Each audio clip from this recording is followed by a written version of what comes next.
If you've tried kettlebell swings and ended up with lower back pain, or it felt like a weird arm lift combined with an awkward pelvic thrust, you're not alone. We've coached tens of thousands of swings, and in this video, I'm gonna teach you how to swing safely, show you the most common problems, and how to fix them. First, I'm gonna teach you the swing step by step. Then we'll break down what's probably going wrong with your swing so we can make it safer, stronger, and not awkward. Here's how to do a kettlebell swing without hurting your back. Start with the bell slightly in front of you. Set your feet slightly wider than your shoulders with your toes angled out. Hinge your hips back and grip the bell with both hands. Tilt the bell towards you. Stay in your hip hinge. Shoulders above hips, hips above knees, back is flat. Hike the bell up high between your legs. Then drive your feet hard into the ground and explosively stand up in your tight, tall standing plank. Let the bell float up to about chest level. Don't lift the bell with your arms. You want to launch the bell with your legs and hips. At the top, hit your standing plank. Squeeze your butt, brace your abs, and get super tight from the neck down. Stay in your standing plank while the bell floats. As the bell comes back towards you, wait for your arms to reconnect to your body. Then push your hips back, keeping the bell up high between your legs. Let the bell pendulum back to the ground and park it safely. Okay, that was the super quick, basic step-by-step walkthrough. But there are some key nuances that are gonna keep your swing strong and injury-free. Let's fix the most common places the swing goes wrong. Problem number 1, your hip hinge is off. Common problems with the hip hinge are your back is rounded or hunched, and that puts your spine at risk and it can lead to a back injury. Or sometimes the hinge is too straight-legged, that just reduces your power. And sometimes the hinge is too squatty, also reduces your power and turns the swing into the wrong movement. My favorite way to fix a rounded or hunched back is called the dowel drill. So you just grab a big stick like this, it can be a broomstick, and you hold it on your back like this. The key is to maintain the 3 points of contact with that stick. So the stick needs to be touching the back of your head, your upper back, and your tailbone. Next, you just do hip hinges while holding that stick to your back and make sure that all 3 of those points of contact stay, right? So your head, your upper back, and your tailbone stay touching the stick the whole time doing those hip hinges. This is a great way to feel what your hip hinge, your swing, and your deadlift should feel like while maintaining a neutral spine. To fix a hinge that's too straight-legged or too squatty, I like to use the same drill, and it's just doing a deadlift with the wall behind you. It's called the glutes to wall drill. So you're trying to touch the wall with your butt while doing deadlifts. You'll find that if your hinge is too straight-legged, your butt's not gonna reach the wall. And then also if your hinge is too squatty, your butt also is not gonna reach the wall. So you have to find that happy medium of reaching back with your glutes and bending your knees enough to be able to touch the wall with your butt while doing deadlifts. So practice this one and find that right amount of knee bend to create your most powerful hip hinge. Problem number 2, your setup and your hike are weak. Most common problems that we see here are setting up too far away from the bell. That puts your weight forward, it robs your power, and it puts your shoulders in a bad position. Another problem is rushing the setup. It just makes your first rep and all the other reps sloppy, and it sets you up for failure. Remember, your first rep isn't your first rep. Your setup is your first rep. And another common problem here, standing up during the hike pass. Again, robs you of your power and it prevents you from fully loading your hip hinge. Here are a couple of my favorite ways to practice the hike pass and the setup so that they're clean and strong. First, practice the hike pass with no bell and really hit your forearms on your upper groin. Once you get that aggressive hike pass with no bell, you add a bell, and again, you're just practicing the hike. Make sure you stay in your hip hinge. Don't stand up.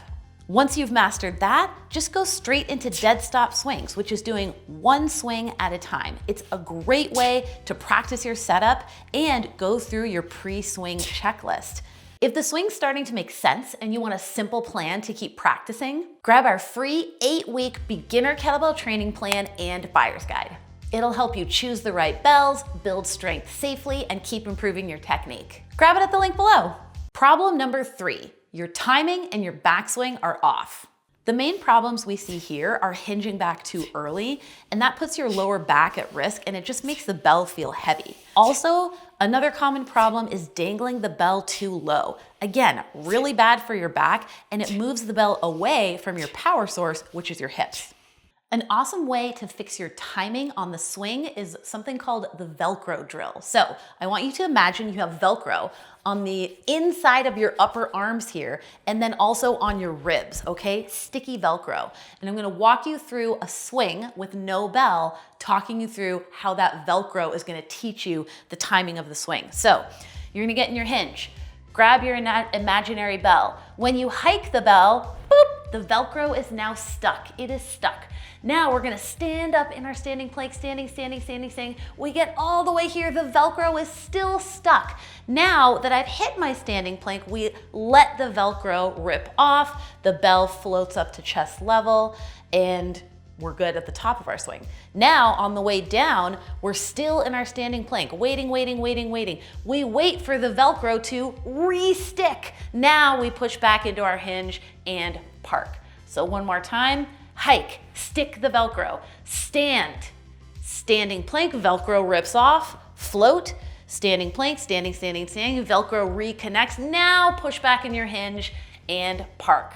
Imagine the Velcro drill when you're doing your swings. To make sure you're not dangling the bell too low, a really easy tip is to make sure in the swing that your fists on the backswing are always above your knees. We're never letting them dangle below our knees. So as long as your fists and forearms are high up in your groin and above your knees, you're good to go.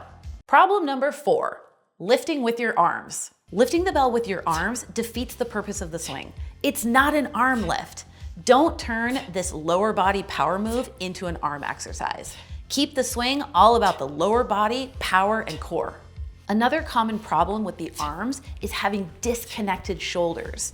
This puts your shoulders at risk, and it just makes the swing feel loose and unstable. My favorite drill to fix lifting with the arms is called towel swings. All you do is you take a light bell and you put a small towel through the handle, tilt it towards you, and then just do swings.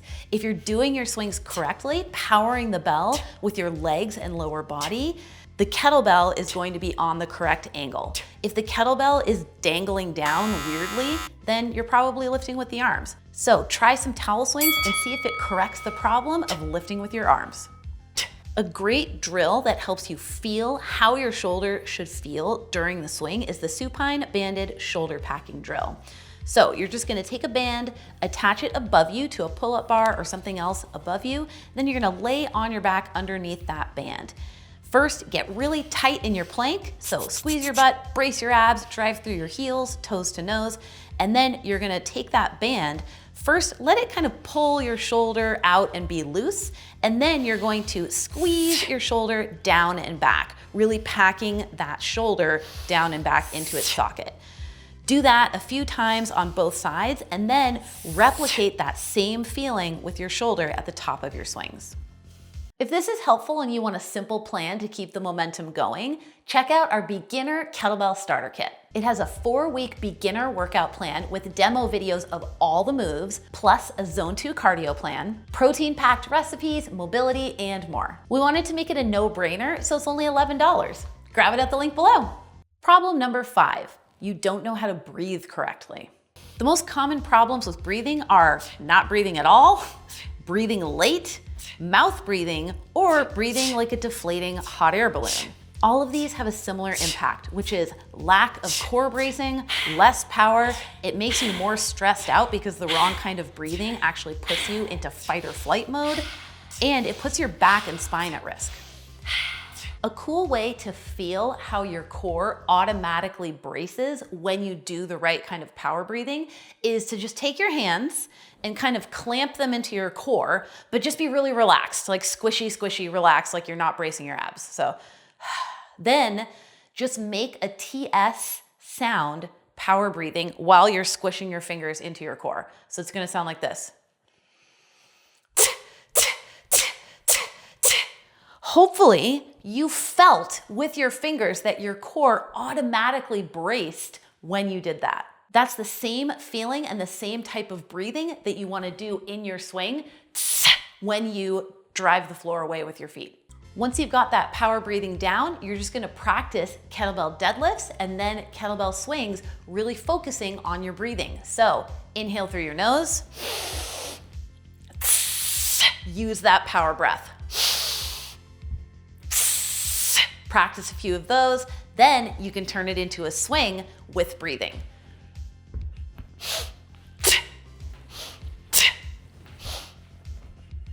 Inhaling on the backswing, using that power breath as you drive the floor away with your feet. Problem number 6, your standing plank is off. There are a lot of problems that can happen with your standing plank, but some of the most common ones are leaning back at the top, chicken necking, tucking your chin, or not having your feet rooted. All of these problems are gonna put your spine at risk, they're gonna take away your power, they make your finished position just weak, and usually you're not bracing your core well if you have these problems. A great way to practice your standing plank is to do your standing plank checklist from the ground up. So real quick, do it with me. First, grip the floor with your feet and burn imaginary holes in the ground with your feet. Then pull your kneecaps up into your quads. Pretend that there's a walnut between your butt cheeks and crush the walnut with your butt cheeks. Brace your abs as if someone is gonna punch you in the stomach. Squeeze your armpits down your side, anti-shrug your shoulders, get tall through your head, and create as much tension from the neck down while keeping a relaxed smile on your face. Once you've got that standing plank checklist down, all you have to do is grab your kettlebell, deadlift it, and go stand with your back against the wall and do that same tight standing plank checklist. Your back against the wall is gonna make sure that you're not leaning back, chicken necking, or doing any other weird stuff with your neck or spine. And by the way, if you're trying to swing and you never learned the kettlebell deadlift, do not pass go. Go back to the deadlift. Everybody needs to learn the deadlift before they swing. The deadlift is your slow hip hinge movement. Learn it slowly first before you add speed, power, and explosiveness. Watch our deadlift tutorial next and then come back to the swing.